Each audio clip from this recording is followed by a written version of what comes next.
ನಮಸ್ತೆ ಎಲ್ಲರಿಗೂ, welcome to my channel. ಇವತ್ತು ಒಂದು ಚಪ್ಪರದ ಅವರೆಕಾಯ್ದು ಪಲ್ಯ ಹೇಗೆ ಮಾಡೋದು ಅಂತ ಹೇಳ್ಕೊಡ್ತೀನಿ. ಬನ್ನಿ ಹೇಗೆ ಮಾಡೋದಂತ ನೋಡೋಣ.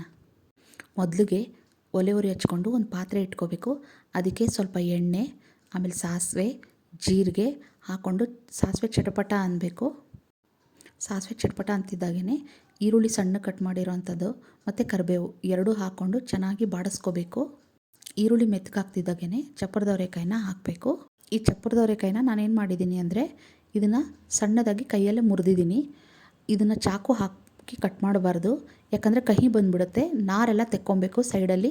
ಅದಕ್ಕೆ ಬೀನ್ಸ್ ಮುರಿತೀವಲ್ಲ ಕೈಯಲ್ಲಿ, ಆ ಥರ ಮುರಿಬೇಕು. ಚೆನ್ನಾಗಿ ತೊಳೆದ್ಬಿಟ್ಟು ಬೇಯೋಕ್ಕಿಡಬೇಕು. ಒಂದು 10 ನಿಮಿಷ ಬೇಯ್ದಾದಮೇಲೆ ಇದಕ್ಕೆ ಹಾಕ್ಕೊಳ್ಳೋದು.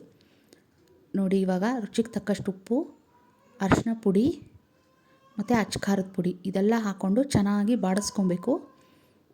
ನೋಡಿ, ಇದೆಲ್ಲ ಬಾಡಿಸ್ಕೊಂಡಾದಮೇಲೆ ಸ್ವಲ್ಪ ಶೇಂಗಾ ಪುಡಿ ಅಂದರೆ ಕಡಲೆ ಬೀಜದ ಪುಡಿ ಹುರಿದಿರೋದು, ಆಮೇಲೆ ಗುರೆಳ್ಳು ಪುಡಿ ಅಂದರೆ ಹುಚ್ಚೆಳ್ಳು ಪುಡಿ ಇದೆಲ್ಲ ಹಾಕ್ಕೊಂಡು ಚೆನ್ನಾಗಿ ಕಲಿಸ್ಕೊಬೇಕು. ಕೊನೆಯದಾಗಿ ಸಣ್ಣಗೆ ಹೆಚ್ಚಿರುವಂತಹ ಕೊತ್ತಂಬರಿ ಹಾಕ್ಕೊಂಡ್ಬಿಟ್ರೆ ಚಪ್ಪರದ ಅವರೆಕಾಯಿ ಪಲ್ಯ ರೆಡಿಯಾಗಿ ಹೋಗ್ಬಿಡುತ್ತೆ. ಇದು ಚಪಾತಿ, ರೊಟ್ಟಿ ಎಲ್ಲದರ ಜೊತೆನೂ ಚೆನ್ನಾಗಿರುತ್ತೆ.